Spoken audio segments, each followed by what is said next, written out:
We're finally on the road, headed to Venice to do some shark tooth diving. The car is packed, full of stuff.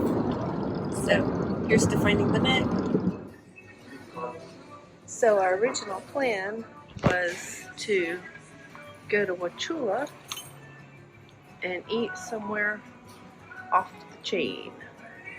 Somehow instead we have ended up at a place called Salem's, which I think is known for frozen seafood, frozen shakes, frozen burgers, televisions, and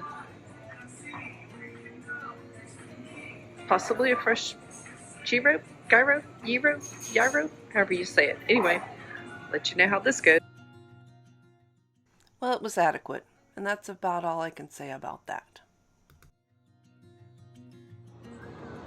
Next stop is Wauchula. I think it's called Wauchula. Next stop is Bowling Green at Stream to Sea.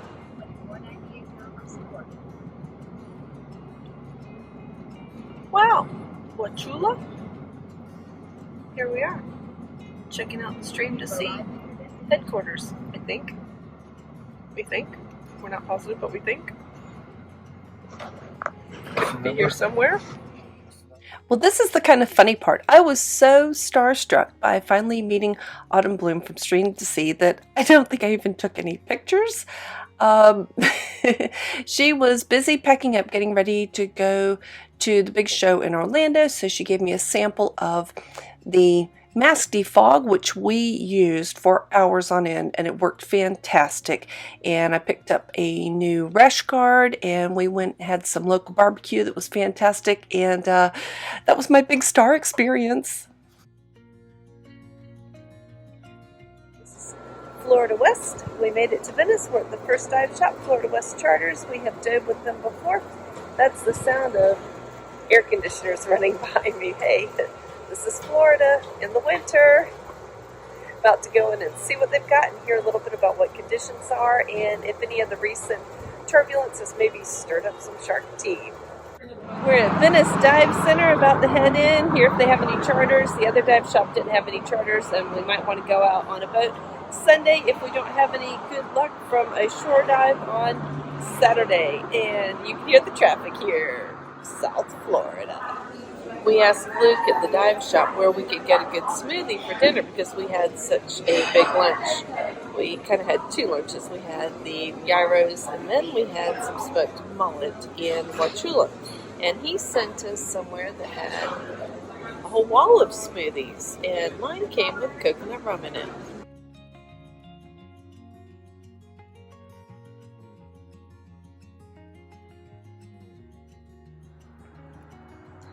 This is the view behind us. We're at the Airbnb, and there's a boat here at the dock and a gorgeous sunset. We've got an almost full moon here, and look at that sunset. Wow, look at the colors. Absolutely gorgeous. So it's an interesting place. It's our first Airbnb where there's an owner living in the home, and we have a master bedroom suite, and it's very nice. And there are 3 dogs and 1 cat, very friendly, and what a cool place. It's absolutely spectacular out here. You can hear a bit of noise from the bridge over in this direction toward the west. There's that big moon coming up. I think I just felt the first mosquito or 2. And look at that sunset. There's a boat at the dock here at the Airbnb where we're staying in Nokonos in Venice Beach. And tomorrow's going to be a good day for some shark tooth diving. We stopped at 2 dive shops, and they told us actually it sounds like the visibility is going to be pretty darn good. He was talking about 5 feet of visibility. I was expecting 5 inches. And the wind's going to lay down by noon or a little bit later than that. And I don't know what time we're going to get in the water. We'll just have to see. But beautiful sunset here. Beautiful boat. Look at the colors. Look at those clouds.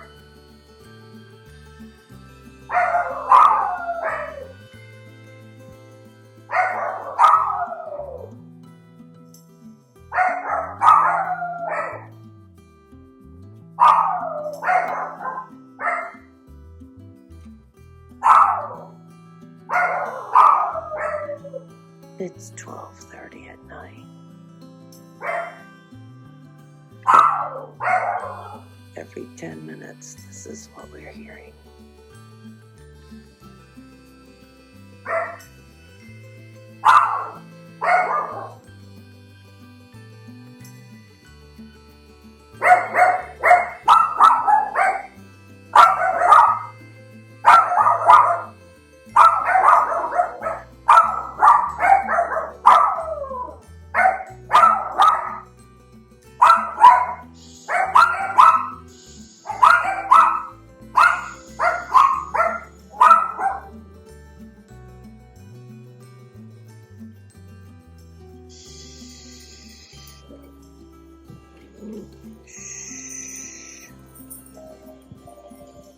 No need for all that.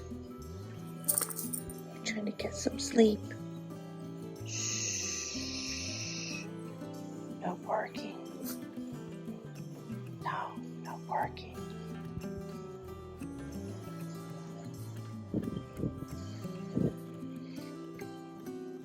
Are you teasing those dogs? Very gray out this morning. I'll give you a quick tour of the Airbnb where we stayed last night. Very pretty landscaping. It's still pretty dark out, but I'll try and show you our room. Big king bed, fairly comfy. Pretty dresser. I really like these end tables. The end tables have little drawers that come out and these beads move on them. I can't tell if they're antique or if they're fairly new. Some of the wicker, that looks like newer wicker. That could be older wicker. Not really sure. And then very much 1960 something bathroom. It's actually pretty spacious for a bathroom for those times. It's still really gloomy out. We can see that marker flashing over there, but what an interesting house from the 60s. It's got a really big front living room with these pretty ceilings. And then I think this leads into a dining room. Our suite was back there, and I believe the owner's suite's over in this direction, but really neat ceilings. This reflects the view of the water. It's really dark in here right now. I guess I should have turned off.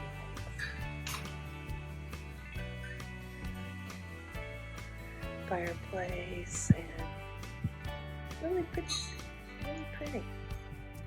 I'm surprised. I didn't think homes built in the 60s were quite this spacious, but this one is. A bit of an office back here with some brick floors and then another building to the back, and it's pretty drippy out and raining, so we're going to go find somewhere for breakfast. This leads into the suite where we stay. Pretty double doors. That's just a quick mini tour. Cool place. Kitchen looks out onto Roberts Bay. Bill's washing up and making coffee. That's where that cool little pantry is, back in there. There's even like a little bar area. Bill's got the coffee process down to a science. To-go coffee. If we had it really down to science, you'd have to be standing there with a coffee cup and now you'd be ready to go. That's only because I drink it slowly. Because you have a coffee cup to go. You pack for more attention. You just can't stand it. What? I am not the person who's going to put food in your little bowl. Look at that. There's all sorts of stuff in your bowl. You are a cutie, though. Yes, you're adorable. Yep. You gonna show off? Show off. Oh, show off. Show off. Oh, handsome. You are posing. So we're beginning our day, headed to breakfast somewhere, and Boy, it's gloomy out. Look at the skies. Headed to breakfast and then maybe some diving. Quest to stay up the chain, we have found Metro Diner. In Venice, nothing opens until 8, and some of us are hungry hours before that. So here we go. My first try.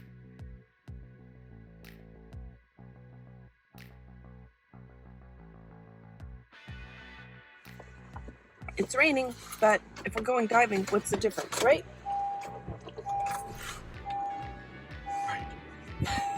Wet is wet. We're gonna head over, I think near the airport. Bill's got a list of the places that we're gonna look at and see which one we want to do some shark tooth diving, and it's already wet out, so we'll just put on our gear and get wetter. Now that we've experienced a regular Airbnb that's a standalone, and now we've been to one where the owner is on site, what do you think? He's obviously unimpressed by the lack of sleep that we got. Which bodes well for me. Yeah, that's a good sign, because we were worried that there'd be a lot of boats there. Here's the thing up here down there. It looks like the tide is running this direction. Yeah.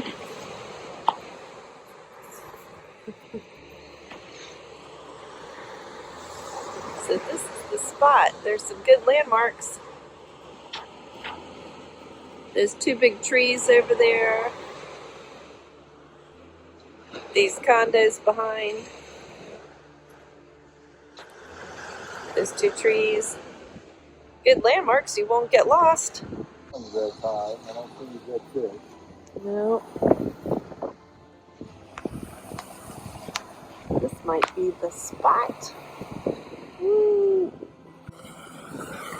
So we're looking on the ground thinking maybe we'll see a tooth or two, and that'll inspire us to get in the water. It'll be a predictor of more good things to come. It's absolutely beautiful here, and I am so glad that I threw my jeans and my rain jacket in the car with us, because oh boy, what a blustery day. Look how gorgeous it is. All right, gonna get in the water, see if we can find some shark teeth.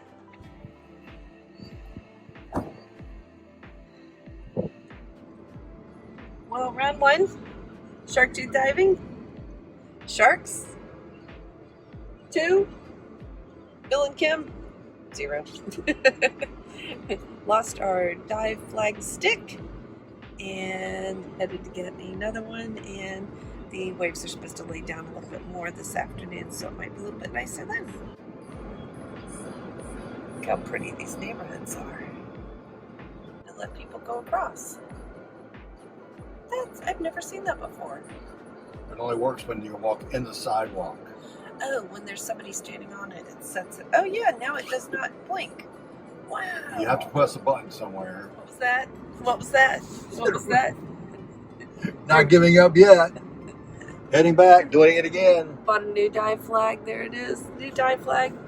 Going back. Gonna try it again. We're going to go 20 yards north of the pipes and head northwesterly and swim out 120 yards, 360 feet. Yeah, beautiful. Sky's looking prettier. Yeah. Look at that. It's gonna be a good one. But here we are again at the dive spot.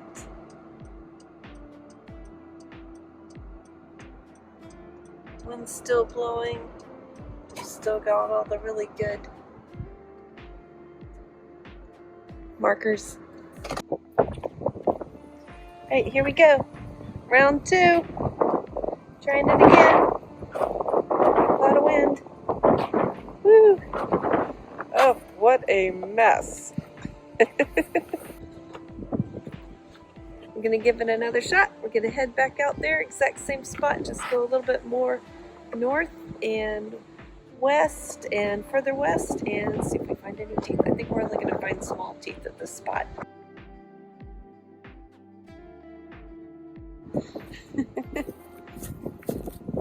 This is gonna be the best dive bag ever.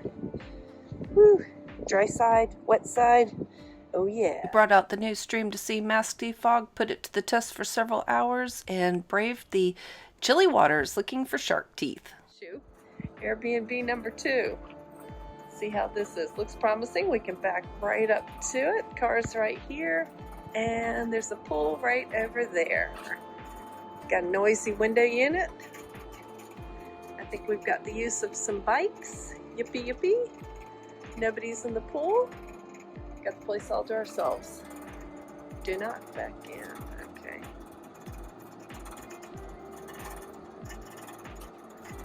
Alright, I guarantee there are no yapping dogs in here.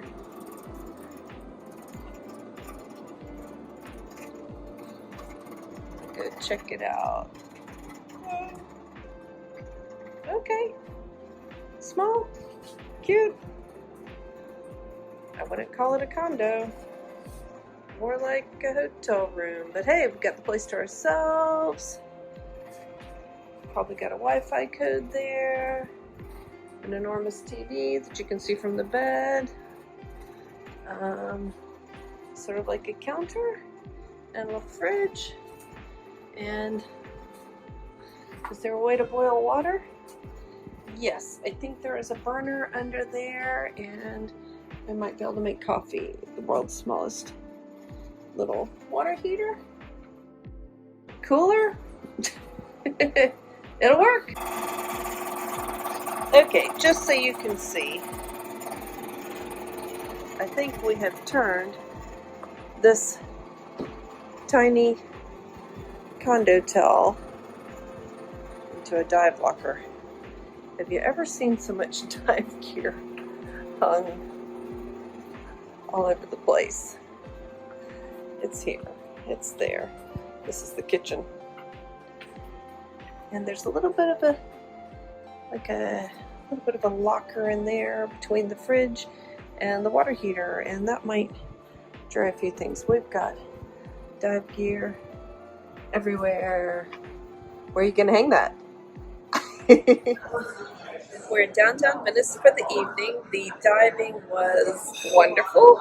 The visibility was about 5 inches from your face. That was about as far as you could see. And I found 2 shark teeth and a segment of bone and several shells and a couple of small rocks that probably are nothing in particular. And it was really hard to see. It was sort of like, if you can imagine, maybe like diving in pea soup, maybe. There were times where I couldn't see Bill. I could only see his fin. He's 6 feet 2 inches long, and I would just see the tip of his fin. That was as much as I could see. That's how low the visibility was. But we enjoyed ourselves. We learned a lot about sticking together, and it's just a really good dive. We're in downtown Venice, and the crowds are noisy. It is the dinner hour for the retired people, I suppose. They're up late. It's after 6, and we were just talking about the dive and trying to think of what did we learn. We learned a lot about sticking together. We learned a lot about using our lights, that our cracking lights on high were just too bright. We actually had to dial them down a little bit so that we didn't get so much backscatter. We could actually see what we were looking at. And what else did we learn? We learned that we definitely know what we're looking for. When we're looking for shark teeth, we're looking for the ground where it's kind of all chunky, rocky, debris-looking items. And we talked to somebody who lives here, has been diving here for about 22 years, and said we probably didn't go far enough west and maybe a little bit further north, and we might try some other spots tomorrow. Not sure if we'll get on a boat or if we'll just have to do another shore dive. We'll just have to see. So the restaurant where we've stopped is a Mediterranean restaurant. Bill's sitting me at the dive tables right now, and it is the cutest little place. There are all these tree-lined streets and all these awesome little tables outside, and everybody eats al fresco. And we have looked at the menu, and the menu looks fantastic. Totally different from anything that we have where we live. Lots of Mediterranean food, and can't wait to see what we've got.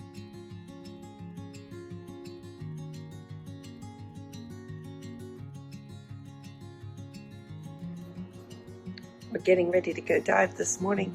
Last night this place was absolutely full of dive gear, And all I could think was it was sort of like a cruise ship cabin, only about 20 square feet bigger. So, good practice for us. There's my wetsuit trying to dry. One last little bit. Dive flag. There is our gear.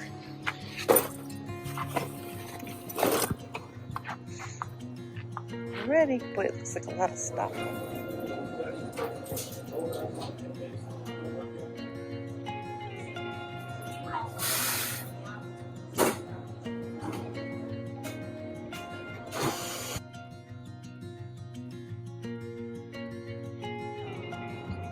We just passed by Alhambra Road. We're looking for Service Club Park Road and enjoying these streets that have a median full of palm trees and other trees.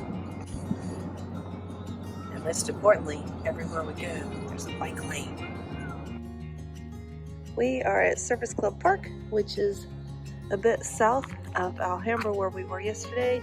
And there is the pier and Sharkies, so we're just gonna go walk out here and check it out and see what it looks like for diving. Yesterday at the Alhambra site, I found 2 small shark teeth, and that was it. So we're checking out a different spot. We're checking out South Service Park. I think it's South Service Park, something like that. Anyway, we're checking this out. We're south of Alhambra. We're south of the villas where we're staying, and just gonna see what it looks like out here. I guess this vein of prehistoric fossils just runs north and south off this west coast. So this is the pier behind me, and Sharkies is also behind me. We are gonna head back up to Service Club Park a little bit to the north and start from there, and if we drift down this way, then we'll just walk back. All these parks are right next to the airport, which has beautiful landscaping, by the way. Bill says those boxes on the lights are to keep the lights from distracting the people in the planes. Service Club Park. Getting out here, this walk is further than, It's a bit of a hike. yeah, this 30 walks further than Way up. Look how nice this is. Really nice. So we learned a few tricks from Ryan with I Hunt Dead Things. One was to put our flag on a reel instead of that kind of a reel. Very good idea. And the next was to wear a helmet with some lights on it. I like that idea too.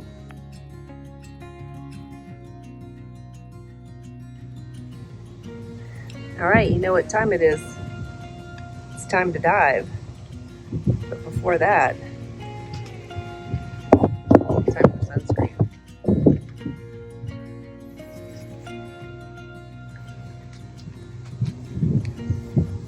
I don't always use the dot method. Sometimes I just put a dot. Spread it on my hands. Spread it all around. That's stream to sea, reef safe, and so mineral, non-nano, perfect stuff. Look at that. No burning today. Gonna go shark tooth diving here in Venice. And we're at South Access Park, something like that. We're north of Sharkies, south of Alhambra, and let's see what we find. We just ran into somebody else who's also going to be out there looking for some shark teeth, so good luck. We definitely found some teeth. Not nearly as many as the other guy that was out there, but we found a lot of teeth, probably about 15 or 20 teeth. We did pretty good on this dive. We went from about 3,200 to about 850 pounds of air. We went down to 22 feet of depth, and we found some sandy rows and followed them, and then we went across some of them. We saw some crab traps, we saw some crabs, we saw a great little seahorse. Actually, it was a pretty big seahorse. And we saw a lot of little hermit crabs and other kind of crabs crawling along in their shells. And we found a lot of shark teeth too. So I think I found about 20 or 30 shark teeth. They were just lying on the top. All pretty small though, about like this size, nothing really big, and definitely no megalodons. So we're thinking if we want to head back out or if we want to have some lunch. Haven't figured out what we're going to do yet. We turned today into a double and did 2 dives. The first dive, the visibility was a lot better. The second dive, the visibility was not as good, and we seemed to not quite find the right troughs where the kind of where the teeth line was. But we had fun, got underwater, practiced a lot of navigation skills. So we went north, then we went east, then we went west, then we went south, and everything in between. So that was good. We saw some unusual things, saw a seahorse on the first dive. On this dive, we didn't see any more crabs. I kept looking for a little octopus, something like that. Didn't see anything like that, but we did find plenty of shark teeth. I think we might have found even more this time than the previous time, just because we knew our eyes were more adjusted to it. We knew more what we were looking for. Not sure. I'll have to check the haul in just a moment. Sitting here thinking about whether or not it's worth it to go out on a boat for a shark tooth dive in Venice or just do your own shore dive. And by the way, who already knew that Metro Diner has Bloody Marys and mimosas for $2.99? This actually is kind of a cute little place, and I just discovered that the counter here with the sink and the stove is actually handmade. Somebody's laminated some wood together. It's kind of a nice touch. It's a very small spot, but it's got everything you need. Plates, cups, more cups. A little bit of cooking, cleaning, and then over here, little prep station. I never even looked in here. More appliances, cutlery, little cutting board incorporated in. Then a cabinet up here with kind of like cooking supplies, it looks like. But on the whole, it's a pretty cute little place. Air conditioning's pretty noisy, but I would say the internet speed makes up for that, right? Or just come stay in cool weather and don't need the air conditioner at all. Dive logging. And coordinates and stuff like that. Here's our cool system that we probably didn't invent, probably somebody else did. All of my dive gear starts out in my rolling bag. The zipper needs to be zipped. It all starts out in the rolling bag, and then once everything is wet, it all goes into the mesh bag.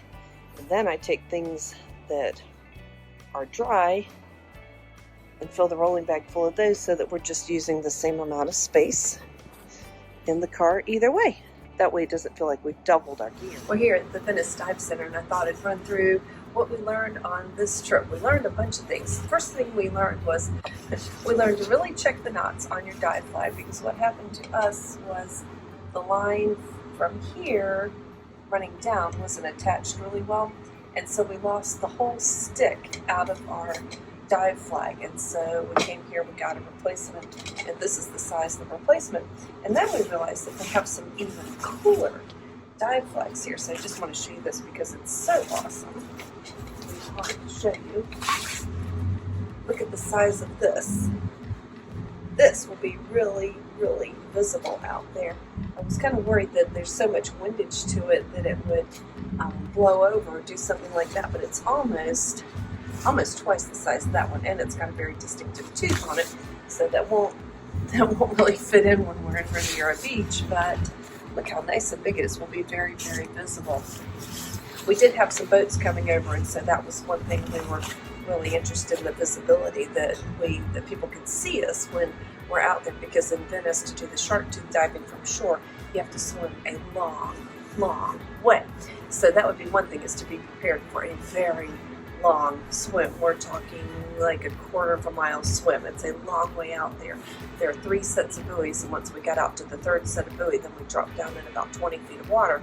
And the trick was to find some of the, I guess it's like channels that run through the sand, and find the parts where there's like grainy, big, chunky things, and that's where we found bones, and we just found teeth just almost as fast as you could pick them up. We ended up with like a whole handful of teeth, a pretty good amount. We saw somebody else who had been diving down there, and he found like this many, like, oh gosh, about 5 or 6 handfuls. But he had lights on a helmet, and I guess he could pick with both hands and go pretty quickly, and wasn't worrying about keeping up with the dive partner, so he could just go, and that probably made a difference. We also learned that there's a bit of a drop-off there, and to come up with a way to get back onto land was a little bit difficult. My first attempt, I just went hands and knees and crawled up, and that way I ended up full of sand, really chunky sand. So the next time I figured out I could go up just foot over foot and then turn around and give a hand to Bill behind me, and then he could come on up. One person could go up. We tried doing the sideways exit where you hold on to each other's gear and go sideways, and I just didn't have the leg strength to go sideways and climb almost a 2-foot drop to get back up on the beach. So we came up with a different method. We adapted, improvised, and overcame and figured it out. We learned that there are a lot of really great places really close, and the parking is super easy. There are a lot of places at the parks where you have got fresh water so you can rinse all your gear. All in all, really easy, just a long swim out, a long swim back.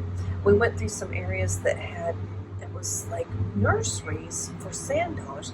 There were just thousands and thousands and thousands of little tiny sand dollars, and we got to the part where there were some larger ones, and it was just amazing to see all of them, and they were live and growing. We picked a few up just to look at them and then put them right back down. Another thing that we learned was that when you're looking for shark teeth, if you have on black gloves, once you pick the tooth up, you can't see it at all. So we ended up taking, I ended up taking my right glove off and just keeping my left glove on to keep that hand warm. And it was a lot more comfortable, even in 80-degree water when you're down there for an hour and a half. It was a lot more comfortable having a hood on. So I did wear my hood. I was really glad that the mask defog from stream to sea worked great, because we were down there a long time, and it was crucial to be able to clearly see all those teeth. And once you found 1 or 2 teeth, then your eyes really got used to the shape that you were looking for, kind of the shape and the coloring. And so I found a lot of the long, I think it's a sand shark tooth. It's kind of a long tooth, looks sort of like a jack. And then also found a lot of the more triangular flat teeth that must be from reef sharks. Perhaps I'll have to look that up and see exactly what they're from. So that part was really great. Found a lot of teeth, found some bone chunks. I'm not sure what the bone chunks were. And we saw a seahorse, and it was a pretty big seahorse. It was bigger than my hand. And it was kind of upright, and it kind of went down and looked like it was just sleeping during the day and wrapped around a rock. Got some video of that. So cute. It was such a long, big seahorse. I was a little bit surprised. I didn't realize that they're that big in real life. I've only seen the niceness seahorses in South Africa, and they're tiny, tiny little ones. So I've seen 1 or 2 at Blue Heron Bridge, and they were a little bit larger.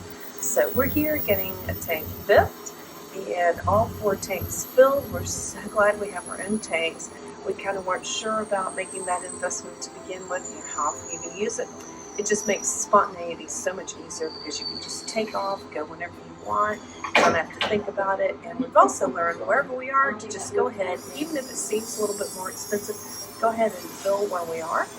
And that way we're ready for the next adventure, rather than having to drive from where we live. We have to drive an hour away to go get tanks filled, and then an hour back. So much easier just to pay a little bit more, have them filled right on site, even though, because we're nowhere for very long, we're not buying refill cards, except at Blue Heron Bridge, we did there. But good to just go ahead and fill them up when we get home. So we are at Venice Dive Center, and I'm going to look some more at some masks, because I would like one with black instead of clear. In Cuba, the clear mask really let in so much light that it was almost blinding, and it was hard to see. I had to squint to see. So I'd like one with the black, so that cuts off a little bit of the light coming around and allows you to concentrate. I think there'll be times that I wear the clear frame and times that I wear the black frame. Right now I have a low volume mask, and I find that sometimes after a bit of time it starts getting irritating that it's hitting the bridge of my nose. And so I'm kind of thinking about one that's maybe a compromise between the low volume and the regular.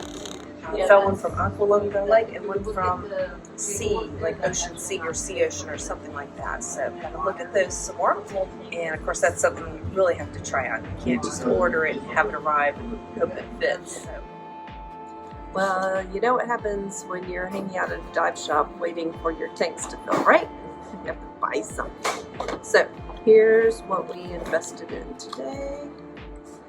This little device right here. That is a dive alert surface signaling device, and it says you can hear it up to a mile away. It's pretty far, a mile away, right?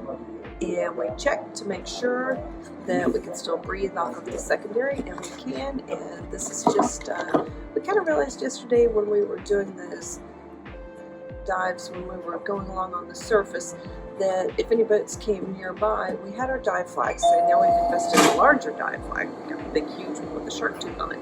But we also have a way, we each have a way to signal someone with a piercing blast, make a lot of noise while we're on the surface. I'm not sure if they would know where the noise was coming from, but at least it would give them a heads up, right? This one is made by Dive Alert, and it's model DA3X, compatible with Scuba Pro, Air 2, and Tusa Duo Air, since it's the most effective signaling device. That ding sounds like Bill's carrying our tanks out, so I'm going to get going. I hope you're enjoying my content. If you like my content, please do subscribe and click the little bell below so that you'll get notifications. I publish a video every Friday, and on the blog every Monday and Thursday is a new blog article, and I'm on Instagram and Facebook as Steve1Happy, so look for me there. I'll share whatever discount codes I have for you for Stream to Sea and things of that nature, anything boating, diving, stuff of that type. This is just kind of wrapping up our dive trip from Venice, Florida. And I will see you in the next one. What's going on here is a thorough soak in Odoban.